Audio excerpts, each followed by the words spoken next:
Am I the a-hole for cutting off the financial aid I give my parents? My female parents are in a tight financial situation. Only my father receives a pension and they are unable to work anymore. So, I gave them my credit card, which has a high limit for them to buy what they want without having to keep asking. For example, fictitious values. They always spend between $1,200 to $1,500. An important context. My younger brother and I did not have a good relationship due to irreconcilable differences. We haven't spoken in almost 10 years, and my parents gave up trying to get us closer. This month, the spending on a card came in, and it went up to $3,000. I called my mother to find out what happened, because never in a year has such a large expense been spent. And she started to dodge until she said that my brother and his 2 children came to live with them. Apparently, in the divorce process, the ex got the house and he got the company. They had 50-50 custody of the children, but she ended up giving up and he got full custody. The company, due to his management, is not working out. My ex-sister-in-law carried that company on her back, and he was unable to pay rent, bills, food alone. Pension is still being resolved, but it takes time. So he asked my parents for help. I asked if he helped around the house, and she said she felt sorry for him because he was really tight, so he only helps with the bills and not food. I was annoyed, because I don't mind helping my parents, but I don't want to support food for 1 more adult and 2 children. I've never seen them in my life, so I don't have any affection for them. Sorry. I gave an ultimatum saying either he starts to help with that too, or I cancel the card and start sending restricted money on their account. They would have to be responsible for managing that money until next month. And that I was angry, because even though I didn't care about them spending on a card, they didn't ask if it was okay to spend twice as much because there were 3 more people in the house. My mother started saying that they didn't ask me because they knew I would deny it. That it was inhumane to treat someone who is going through hardship like that. That I know my parents can't afford to stand on their own and they would never turn their backs on a son and 2 grandchildren. She started pressuring me to keep the credit card and that they would try to keep the budget lower so as not to spend so much. I stood by the decision. She didn't want to ask him to help with food and sent the money to their account. They are begging me to release the card, but I don't feel comfortable paying for 3 more people. Am I the a-hole? The money they used to spend was more than enough for them. My mother started saying that they didn't ask me because they knew I would deny it. No kidding. It's your money. They should have asked. Not the a-hole. Don't bite the hand that feeds you. As if because we knew you would say no as an excuse, it makes it worse. You knew what you were doing was wrong and did it anyway. Not the a-hole. Your mother is being entitled, manipulative, and toxic. You have been being extremely kind and all of them are taking advantage of you. If your mother and father had the bare minimum of respect for you, they should have called you to ask if it was okay. They didn't. That they now are trying to manipulate you into continuing is simply inexcusable. If I were you, I would turn off that card immediately, and then I would think about whether or not to send a fixed monthly amount. I was considering saying you should be less hardline about the children, but then I realized, why should you be the one supporting children who have 2 parents who should be capable of supporting them? Honestly, if your brother is living with them, it is his turn to support your parents, not the a-hole. Exactly. Brother is not out of work. Even his living situation is temporarily resolved. Childcare is now between him and his parents versus him and his spouse before. Bearing expenses of the divorce/move, his financial situation is unchanged. There's no reason for parents, aka grandparents, to be entitled to a different amount. Hate to use that word, since it was support and they needed it. Next story. Am I the a-hole for kicking my brother's girlfriend and her kid out of my house at Sunday dinner? I, 31 female, have a great relationship with my family. We get together on most Sundays to do an early dinner. We alternate between my parents hosting or hosting at my husband and my home. I also have a younger brother who is 27. He lives alone. So yesterday, I was hosting dinner. It was going to be my parents. Mom's best friend was up visiting them, brother, my husband and I. I planned a nice meal. A provincial roasted chicken, mashed potatoes, asparagus, roasted delicata squash, stuffing, cranberry sauce, and roasted Brussels sprouts with apples and bacon. About an hour before we planned on eating, my brother texted to let me know his girlfriend Becky, 32, was with him, along with her child Jenny. Not a huge deal, but a little more notice would have been appreciated as both his girlfriend and her kid are vegetarian. I set 2 more plates at the table and figured that with all of the sides, there was enough they could eat.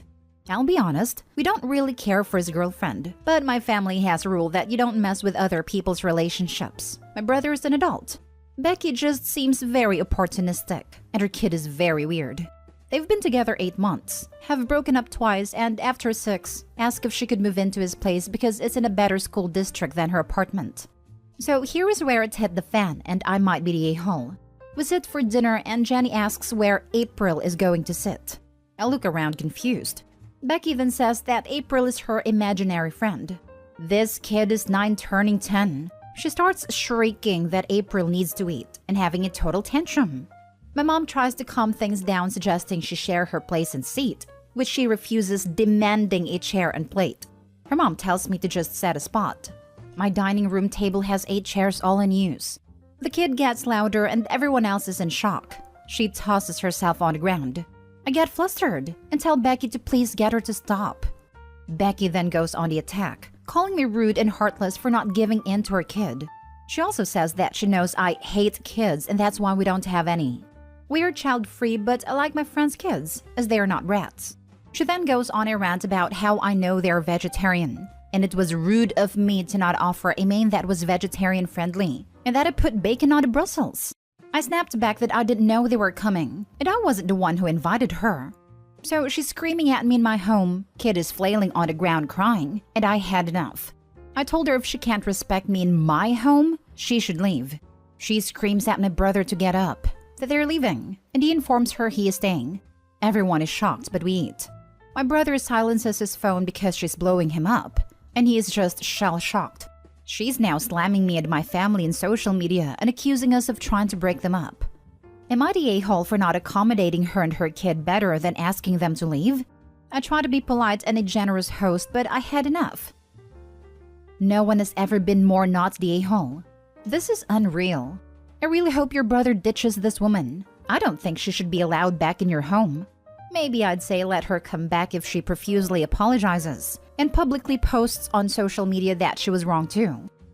She's like doubling down, claiming we are snobby and she is being treated horribly because she's a single mom. She's not welcome back.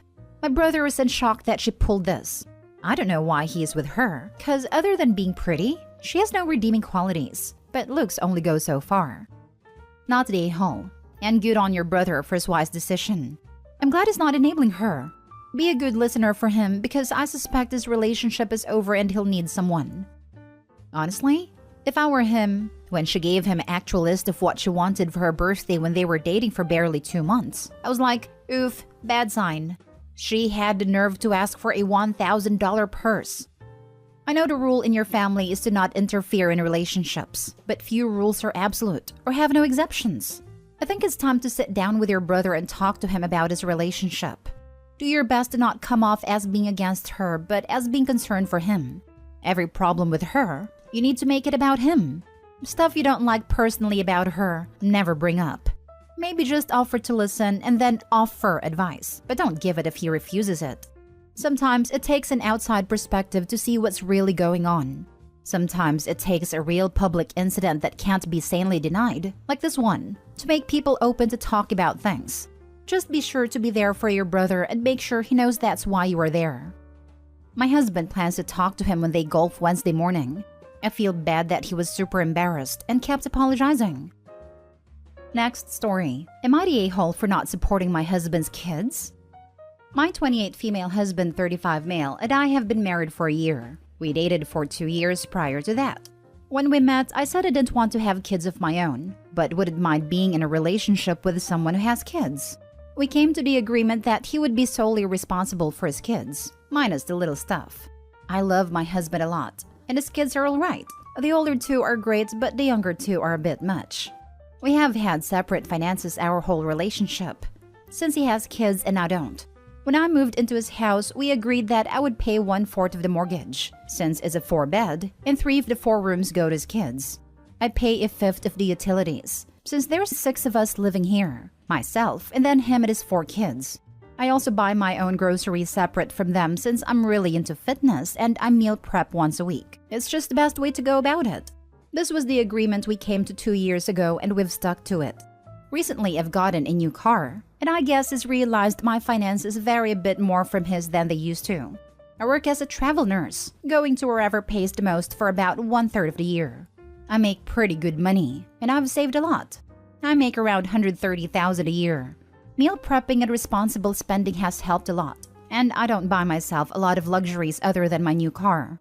My husband works as a mechanic, and he makes a fair amount considering we live in a low cost of living area, around $40,000 a year. Well, now he wants me to start setting up college fund for his kids, and he wants to have a joint account and pay our bills based off our income. Essentially, he wants me to pay 2/3 of everything related to the household, and him paying the remaining third. I don't think it's fair at all. He decided to have 4 kids, and I decided to not have any, because I would rather spend my time and money on myself. He thinks it's not fair that I can buy myself an expensive car while he still drives an older car that needs work. Ultimately, I ask why he agreed to split what we have now, if he wasn't okay with it, and he just changes the subject. Am I the a-hole for not wanting to support his kids? Now for the top comments. Jesus, so he's below the poverty line and you're at the upper class income threshold. You're married and completely comfortable seeing your stepchildren struggle because your income blocks them from federal student aid or FAFSA that they'd more than qualify for if you weren't in the picture. Financially, he'd be better off if he divorced you and rented your room out to some random person. That's not a marriage. You're friends with benefits at best. Everyone sucks here. I don't understand why you want a relationship where you have discretionary spending, while he can't afford reliable transportation to work. I don't understand why he signed up for that. I don't understand how you intend to live your life completely separate from the 4 children you live with. Are you in the US? I'm going to go with no a-holes here. Though it might also be an everyone sucks here, except the kids, as the kids are liable to get completely screwed over. Going to college is all about how much money your parents make. Doing some Googling, I came back with this. The step-parents' income and assets must be reported on the FAFSA. The problem here is, without your income, the children would be eligible for significant financial aid. Because of your income, they won't be. It's a horrible situation. But if you refuse to ever help, the children get the short end of the stick. His ex-wife makes more money than me, so the kids wouldn't qualify for FAFSA anyways. She won't pay for their college though because she had to pay for her own. She also doesn't really like her kids, but has 50-50 to get out of paying child support. At least 50% of mortgage and utilities would be reasonable, but really 2/3 of each based on income would be better. This has nothing to do with the kids, and is a basic split based on income. You have no obligation to cover college costs, but even without the kids, your current arrangement really stinks. The early arrangement was really unfair. I am curious who came up with that split. In the event of divorce, I would let him keep the house, so I'm essentially paying for a house that is his. The utilities are based off use. His kids use an obscene amount, and I don't use that much. We compare the amount for weeks he has the kids and I'm there, to weeks he has the kids when I'm not. I use maybe $40 worth of utilities a month, yet I pay about $100. What do you think rent is? I mean, I could easily go and buy my own house. I don't need him to contribute to it. He's benefiting from me being there and he's the one who wanted me to move in. Now for the last story. Am I the a-hole for not making my daughter apologize for what she said to my father's wife? I, 41 female, have a daughter 16, Sophia, fake name. The background to the incident is that Sophia lives in her own 1-bedroom apartment 3 floors down from my husband and me. She spends most of her time in our apartment, which is where she grew up, but moved downstairs over the summer. The other important background is that Sophia has quite a close relationship with my dad, but no real relationship with his wife, Sally, who she has barely seen throughout her life. Sophia's birthday is next month, and my father will be visiting from abroad for the celebration. He asked if his wife could come, and after asking Sophia, I said yes. Hotels are quite expensive in our city, so I offered for my father and Sally to stay at our apartment, fully expecting that he would decline, which he did. I presumed they would find a hotel and let it at that. A few days later, I got a text from Sally asking if she and my father could stay in my daughter's apartment while they were visiting, so that we can all have our own space. I thought this was impudent, but told her I would ask my daughter and get back to her. Sophia said she didn't want to come and stay upstairs because she was going to have a small party at her apartment one of the days of her birthday week, which she can't do at our apartment, and that her best friend would be staying over 2 nights that week.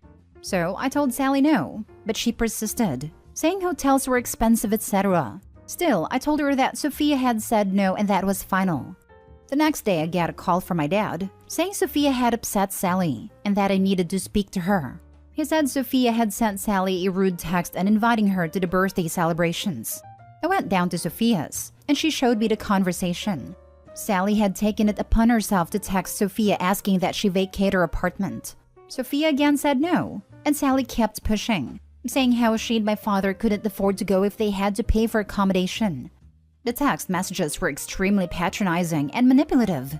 Sophia replied saying that my dad could come on his own, and since Sally is the reason they have to stay at a hotel, Sophia didn't mind if she didn't come. Sally didn't reply, but obviously she'd been tattling. After seeing the whole thread, I told my dad the way I see it. Sally attempted to bully a child and she picked the wrong one. I said Sophia had offered a viable solution to the problem, and if they couldn't afford to pay for the trip, my dad was welcome to stay with me. My father has since been texting me multiple times a day, asking that Sophia apologize, and saying I'm making him choose between his wife and his granddaughter, as now Sally is pitching a fit. I don't think I'm making him choose. No one said she couldn't come. But he seems a bit desperate, and I know Sally can be very temperamental over things like this. So I'm beginning to think maybe I should have asked Sophia to apologize. Am I the a-hole? Not the a-hole. It's amazing when a parent actually gathers all of the facts, instead of assuming that their child did something wrong. Well done. Indeed, so often it is the norm for adults to take the words of other adults. And am I the only one who thinks this 16-year-old having her own apartment in the same place as her parents is absolutely brilliant? What an amazing way to get her ready to be a grown-up. Not the a-hole. His wife is his problem. Don't teach your child to knuckle under to bullies. If it continues, contact Sally directly. Send a message that trying to bully and manipulate your daughter won't be tolerated.